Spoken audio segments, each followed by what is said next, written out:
o ay manunungkulan lamang 1 taon at kalahati. Ganon din po sa Commission on Appointments. Manunungkulan po ako ng 1 taon at kalahati. And it is my intention to honor an agreement. In fulfillment of a sacred commitment to serve as Blue Ribbon Committee Chairman and member of the Commission on Appointments for a concise term of 1.5 years, I find it both a duty and an honor to uphold the essence of a prior agreement. This decision is rooted in a deep-seated belief that public office demands fidelity to pledges made. Ang pagtupad sa kasunduan ay nakabatay sa aking malalim na paniniwala na ang pangako na maglingkod na maikling panahon ay isang sagradong tungkulin sa paglilingkod sa bayan na dapat tuparin. It is my intention to honor an agreement.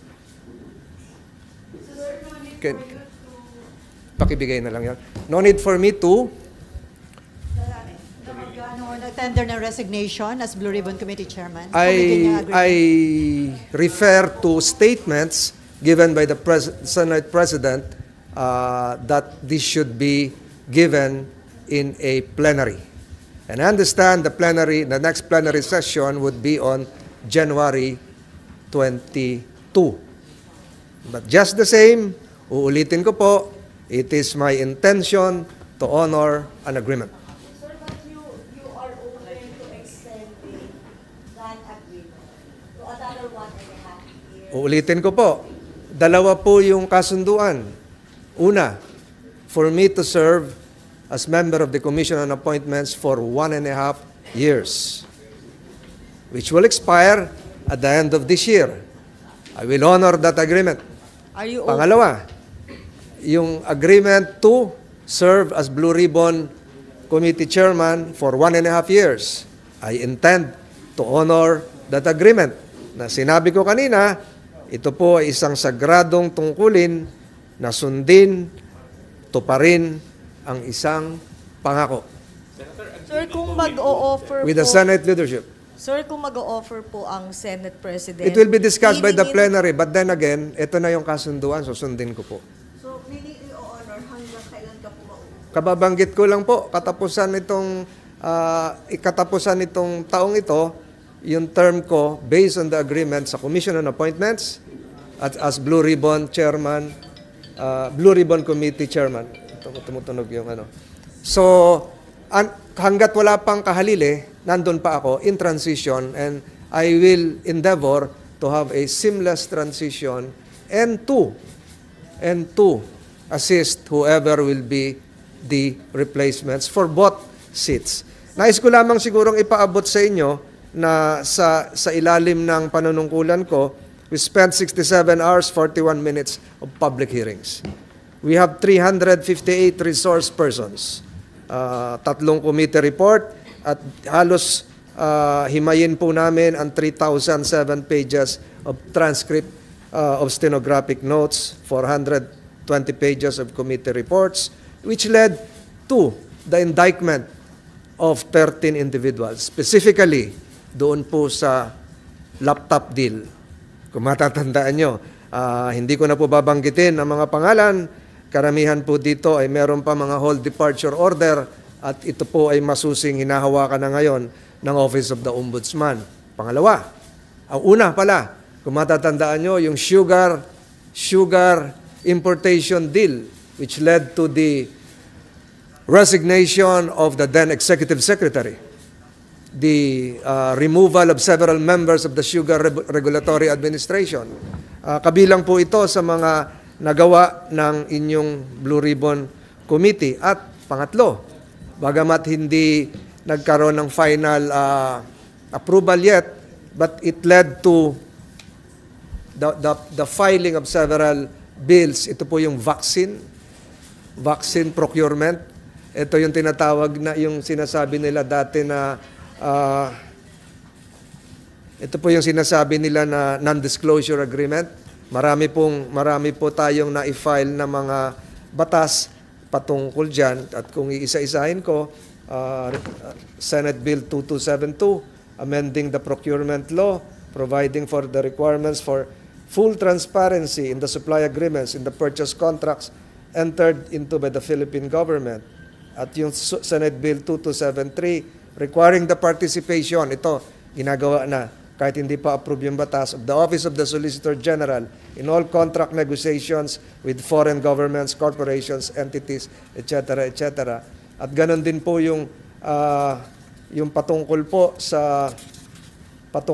sa pag-abolish ng PSDBM. Bagamat hindi pa nagagawa, ito po ay naging bahagi rin ng mga bills filed in relation to the DepEd laptop deals at maging yung Senate Bill 1803, yung patungkol po sa joint agreements, kung natatandaan nyo. So, ito po yung tinahak ng Blue Ribbon under my term. Kabilang din po yung pagbubukas at ngayon ay ginagawa na rin ng LTO. Bumasok sila sa isang pribadong donation para po mapabilis yung pag-i-issue ng mga lisensya at mga plaka. So, yun po yung latest sa Blue Ribbon. Sir, paano kung dahil sa maganda mong performance as Blue Ribbon Committee Chairman, ang maging sentiments ng majority, i-retain ka as Blue Ribbon Committee Chairman? Hindi na po siguro ganun ang usapan. Nabanggit ko yung ulitin ko, and I've given you a copy of my short statement. It is my intention to honor an agreement. So sa resumption ng session sa January 23, formally 22 sa ba? 23? 22. 22, formally sa plenary ho, Yes. i-manifest nyo yung Yes. pagbibitiw nyo as Yes. No. Hindi dapat pagbibitiw ang sabihin. Honor the agreement. On two, relative to two committees, Commission on Appointments and the Blue Ribbon Committee. And right now, sir, meron na bang interesado na pumalit sa inyo sa Blue Ribbon? Hindi ko alam, nababasa ko lang sa social media nung ako'y wala dito. Hindi ko alam na ako pala yung pinag-uusapan noon. Nababasa ko lang sa mga news items. Pwede pong, can you enlighten or ma-recall lang po, sino po yung mga nag-agree na until end of this year lang po? Senate leadership. During a caucus, sir, or? During the formation of the committee chairmanships. Kasi nakalatag yun eh. Sir, bakit nagkaroon ng ganong agreement? Nahirapan po bang hanapin or? Hindi ko alam. Marami. Wala bang ibang may gusto nung time na yun, sir, na mag-Blue Ribbon Chairman? Hindi ko rin kasi masabi. Yun. Hindi ko na ma-recall. But you agreed to it then because you also wanted to. I want to help. I want to help the Senate leadership. I want to help the Senate administration in fast-tracking the formation of various committees para bagong administrasyon, bagong executive, bagong Senado, so para mabilis na. Sir, nabanggit nyo kanina ang dami nga pong naging accomplishments nga ng Blue Ribbon Committee. Sir, don't you see the need na ipagpatuloy yung mga nasimula na yun? Or nagtitiwala kayo dun sa papalit sa inyo na kayang ipagpatuloy? Nagtitiwala ako na marami may kakayahan at kung mauunawaan nyo in the present context, binigay pa sa akin yung chairmanship ng Special Committee on Maritime and Admiralty Zones na sa palagay ko ay kailangan kong tutukan at bigyan ng buong puso at panahon dahil sa palagay ko po yung usapin ng maritime zones ay napakalawak at ito po ay sa tingin ko ang sasakop sa mga darating pang oras ng mga susunod na administrasyon. Yung usapin po natin sa West Philippine Sea. Yung usapin po natin magiging usapin po natin sa Blenheim Rise, yung mga padating po nating agreements, yung RAA with Japan, RAA with other countries, ito po lahat ay nakapaloob doon sa ongoing challenges. Opening statement ko kanina, yung nangyayari ngayon sa Ayungin Shoal. So, gusto kong tutukan po yung Maritime Zones Law. Ngayon, kadarating ko lang, sinalubong na ako ng isang confidential ito, kaya hindi ko pwedeng buksan letter coming from the Secretary of Foreign Affairs. Hindi ko pwedeng buksan sa inyo, pero napakahalaga po nito. Patungkol po ito sa ating patuloy na hidwaan sa West Philippine Sea. Sir, paano yun? Ang mangyayari, i-maintain nyo yung justice at saka yung special committee. Yung Maritime Zones Committee. Kasi para sa akin, napakahalaga po nito. Hindi lamang para mabalangkas yung tamang batas. Nasa palagay ko, January matatapos natin yung yung Maritime Zones Law. Pati na rin po yung Archipelagic Sea Lanes Law. So, Ano po yung kung meron na? May pending ko ba kayong maiiwan sa Blue Ribbon? sa Blue Ribbon, ang nakapending ngayon ay yung irrigation. Nakapending yung irrigation sa kadahilanan yung mga kinukumpile pang ibang ebidensya ay hindi pa dumarating sa lawak nito na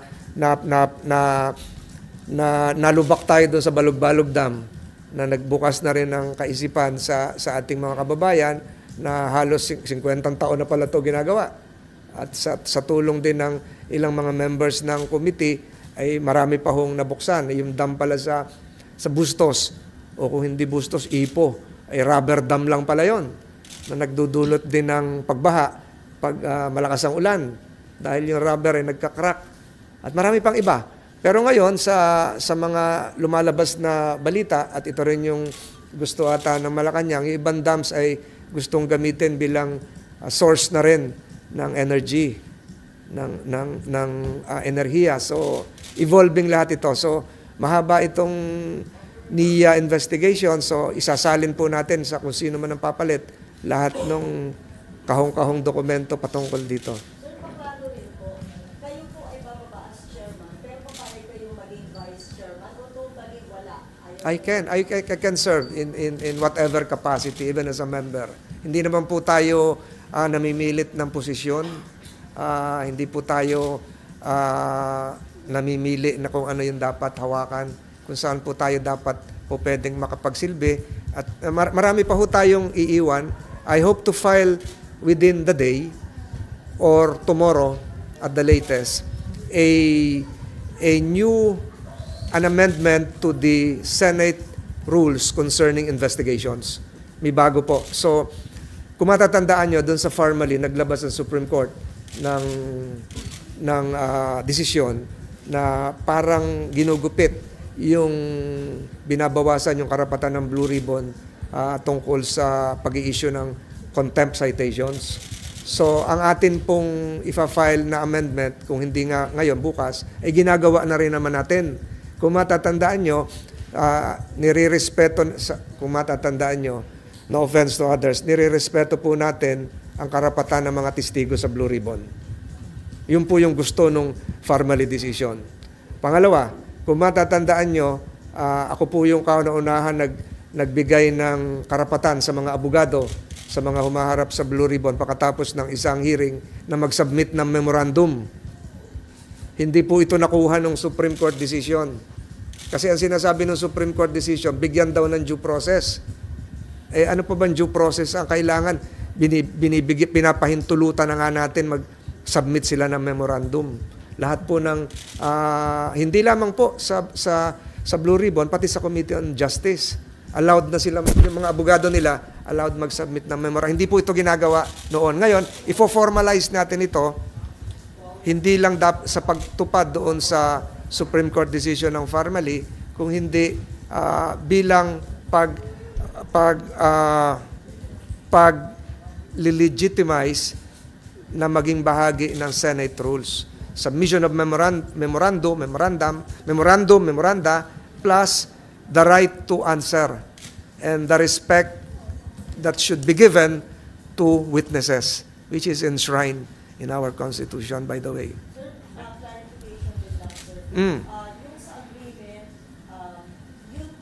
agreement in chairing the Blue Ribbon Committee, sir, yun po ba ay agreement ng both parties o kayo yung nanghihingi na 1.5 years lang ako and then bibitawan ko? Palagay ko agreement with the Senate leadership. Kasi sa natatanda ko, nagkasundo na ganon kasi gusto ko nga maka-hit the ground running na yung new Senate leadership as well as the new BBM administration para organize na lahat. Yun ang gusto. Sir, wala pong ibang reason or motivation to relinquish yung position nyo sa Blue Ribbon? Ngayon, ang nakadagdag na reason is my desire to really fortify, solidify our claims pursuant to the 2016 arbitral ruling.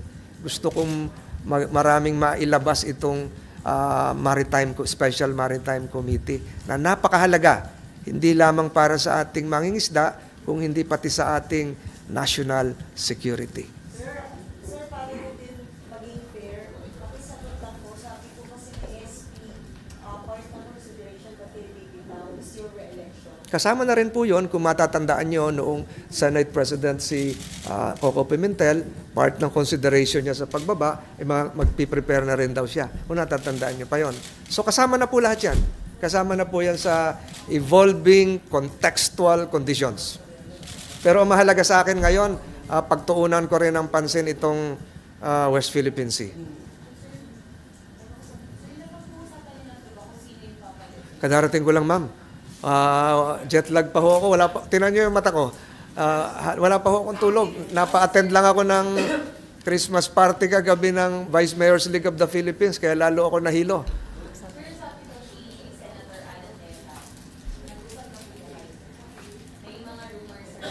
Ang una kong nakaharap patungkol dito, kayo.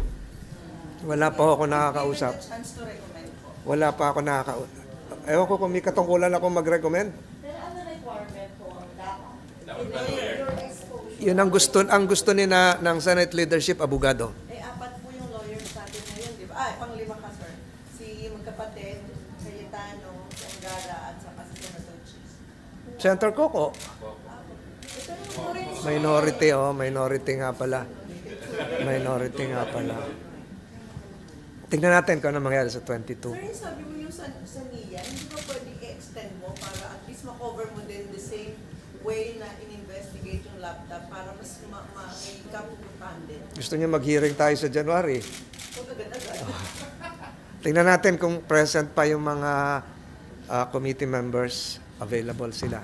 Sir, kasama po sa naging concern ninyo yung sinasabi na yun daw nga dating Blue Ribbon na... Hindi naman. Si Joker Arroyo, okay naman. Di ba? Sila, God bless his soul. Hindi naman. Sir, kayo ba? Sorry sir, mag-aaral ng issue lang ako. Change topic na. Natutroll din pa kayo sa social media dahil dun sa mga stats nyo tungkol sa West Philippines. Hindi ko na nababasa yung iba eh. Hindi ko na ano. Basta ginagawa ko lang yung what is good for our territory insofar as our sovereignty, independence would be concerned.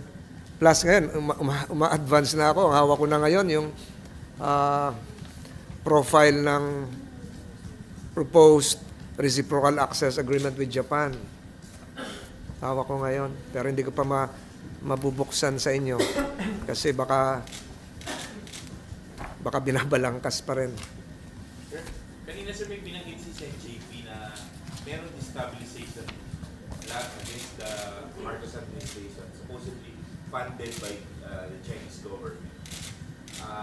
Kasama din dito sir yung orchestrated attacks against senators na anti-China yung stand. May mga ganun information dito kayo nakuha sir? Hindi ko alam kung saan nakuha ni respect the statement coming from Senator JB. Hindi ko alam kung saan galing. So, dapat aware lang, cautious kung ano yung mangyayari. No one can prevent. Sir, ang paniwala mo po, pagka hawak mo pa yung Blue Ribbon, tapos hawak mo pa yung panibagong committee, hindi mabubuhos yung galing kasi madadivert? Akala ko kasi yung evolving akala ko yung bagong committee, madali lang yung trabaho. Lahat nung nangyayari sa West Philippine Sea, doon ni-refer. May banggaan, may water cannoning, o refer to the Special Maritime Zone Committee. Pati yung, ang hindi lang na-refer doon kasi hindi pa created, yung laser beam. So lahat doon papunta yon. So talagang tatambak yon. So yung laman ng mga mangyayari sa Ayungin, Siol, sa Baho de Masinloc, doon lahat pupunta yon. Di ba? Yung executive branch, bumuo pa ng isang national task force on West Philippine Sea composed of several agencies just to address this. Talagang dapat tutukan to. Sir, sabi ni Presidente, Mm. we have to change strategy in countering Chinese aggression sa West Philippine Sea. Kasi daw yung diplomatic efforts natin doon nagkakaba. So ano yung sa tingin ninyo na dapat na bagong strategy yung katupad ng gobyerno? Hindi ko alam pa.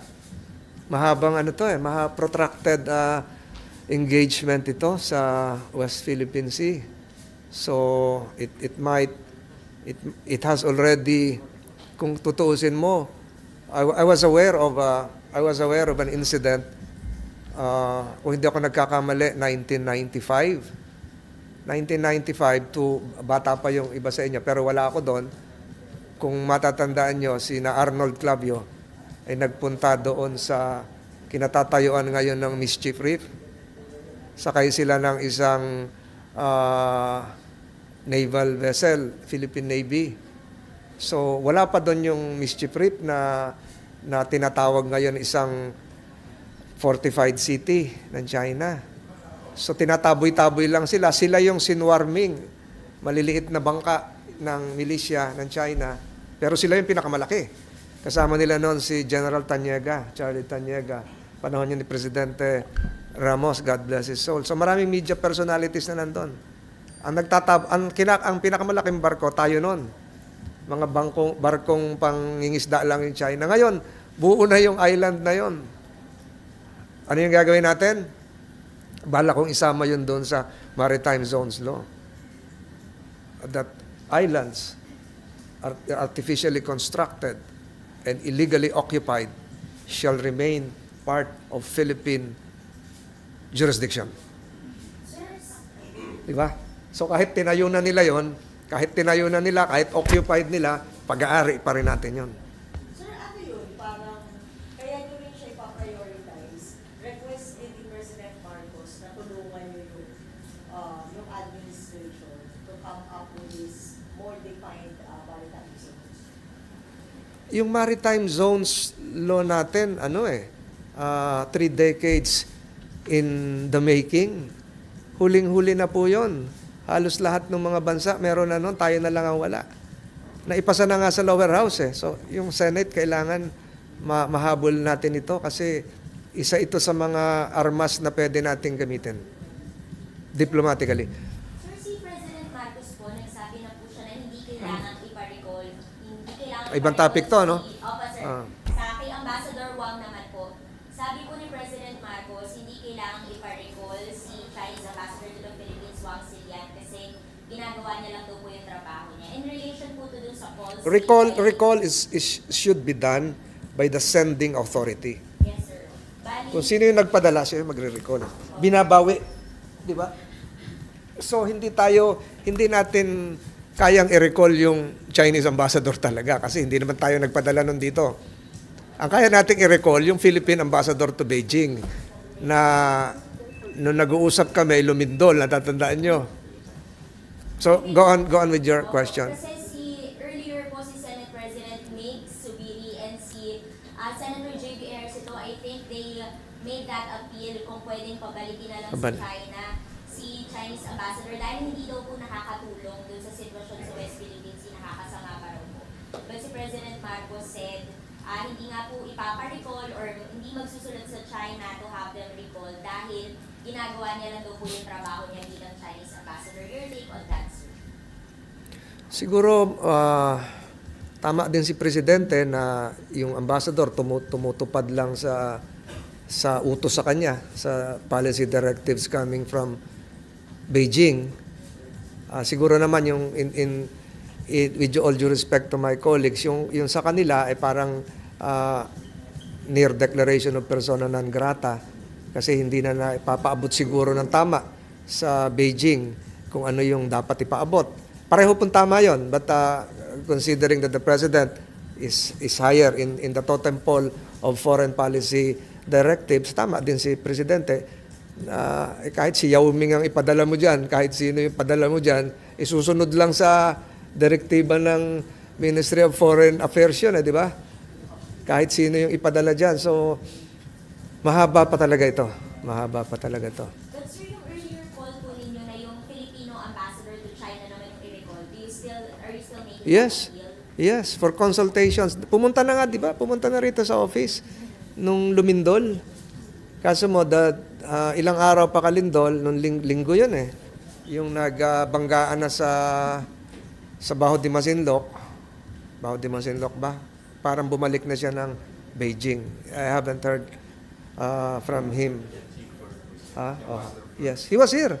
Di ba nando sa office ko nung naglindulan lang. Consultations lang yun, hindi naman po permanently. Yes, consultations. Yun nangyari, I think, consultations.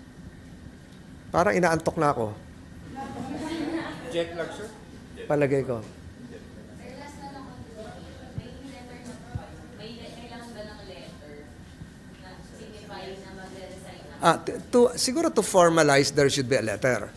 But to make it more formal, it can be done through a speech, through a statement on the floor, stating the reasons.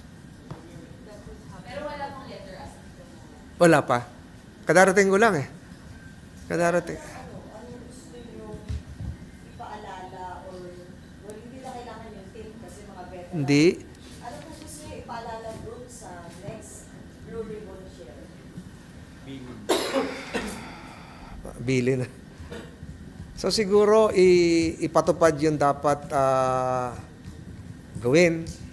Laging kilalanin yung pangingibabaw ng Blue Ribbon. At kung makikita nyo, yung sa panahon ko, dalawa po yung nabangga doon eh. One is sugar importation. That was the Office of the President. Executive Secretary noon. Two, yung laptop deal. Secretary of Education. That's also the Vice President. So, siguro yung susunod na Blue Ribbon, iayos lahat yung sa pagpapatupad ng pagbabalangkas ng batas, siguro, kahit siguro, sino ang banggain. Sir, yung mga agreement nyo na 1.5 year, verbal lang yan. Yes. Hindi naman pinanonotaryo yun eh.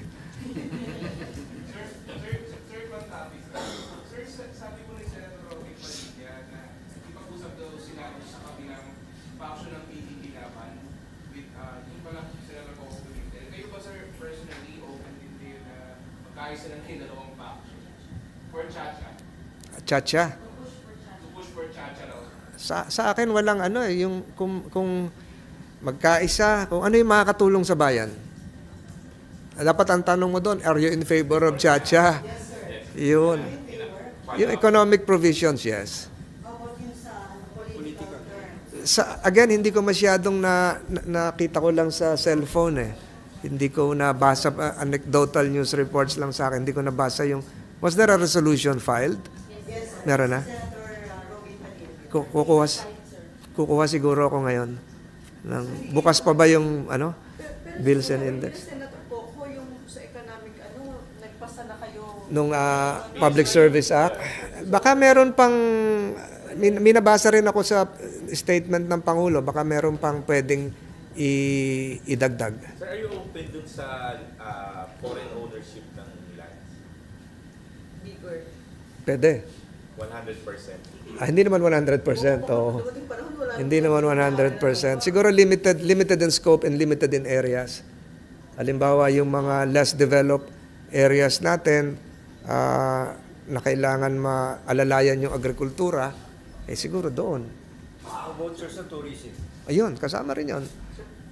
Pwede mo bang i-pursue yung economic provisions lang na amendments? Oo, tapos yung political, hindi pwede. Siguro kung yun ang kung yun ang tenor noong kung magkakaroon ng joint resolution, dapat sundin. Kung ano yung napagkasunduan, dapat sundin. Mga once ma-open. Knowing all, Yun ang danger. Pero balik ako doon sa statement ko kanina, it is my intention to honor an agreement. Dapat siguro kung ang agreement ay economic provisions. Pero sir, ang gusto yata nila, People's Initiative dahil malabong makalusot kung Hindi ko ho alam, kadarating ko lang eh. Pero paano po yun? Sabi niyo nga, dapat kung may agreement, economic provision, dito lang. Ano yun? Dapat may i-put that in writing na ito lang ang gagalawin natin. Kung yun lang ang laman ng joint resolution. Di ba? So dapat define. Yes.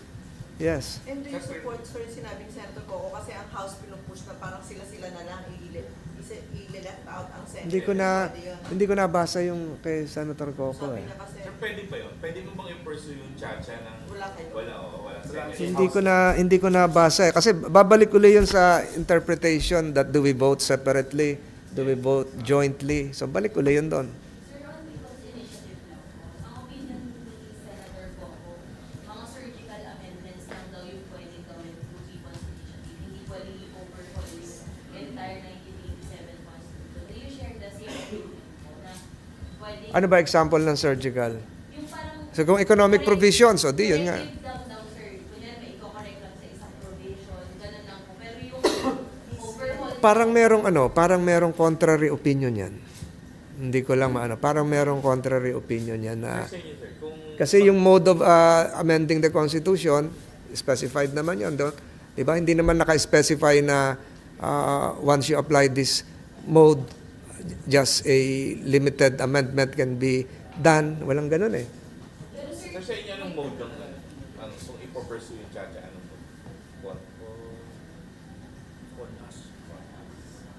Basta yung may involvement ng taong bayan. Basta may involvement. Either yung Constituent Assembly may involvement din ng taong bayan eh. Kasi, di ba, duly elected din naman yung representatives, di ba? Kahit members of Congress, halal din naman yun. Pero sir, before the SC decision dun sa mga People's Initiatives, yung nakita nila yung mga firma, fraudulent. Defective na ata noon yung panahon ni... Yes. Yes, so... Sir, wala bang ganong danger kapag ipupush yung People's Initiative? They should be aware of the flaws cited by the Supreme Court. Siguro gagawin na nila yung tama. Gagawin na hindi yung perma na lang ng perma. Di ba?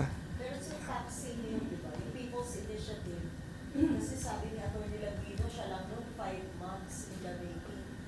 Tapos nauwi lang sa Supreme Court na nagsabi. Sayang yung efforts. Again, hindi ko nabasa yung mga bagong efforts ngayon. Sir, other issues lang po. Yes. Essentially, the government would reconsider the peace talks with the NPA following yung recent clash po sa Batangas where one soldier is killed. Anong tanong mo? Dapat ba i-reconsider ng pamahalaan ng tamang peace talks with the NPA sunod po nung recent clash sa Batangas? Isang sundalo po. Siguro aralin kung isolated yon kasi malapit na naman yung end of the year ata yung anniversary nila, di ba? Malapit na, no? So, aralin kung isolated yon o merong grupo na hindi tumutugon doon sa naging usaping pangkapayapaan. Sir, sinabi din po ni Senator Bato, payag siya na may peace talks pero dapat walang ceasefire. Ano pong take nito? Peace talks na walang... Again, hindi ko na monitor yung statement ni Senator Bato. He might be correct. Okay na? Sports?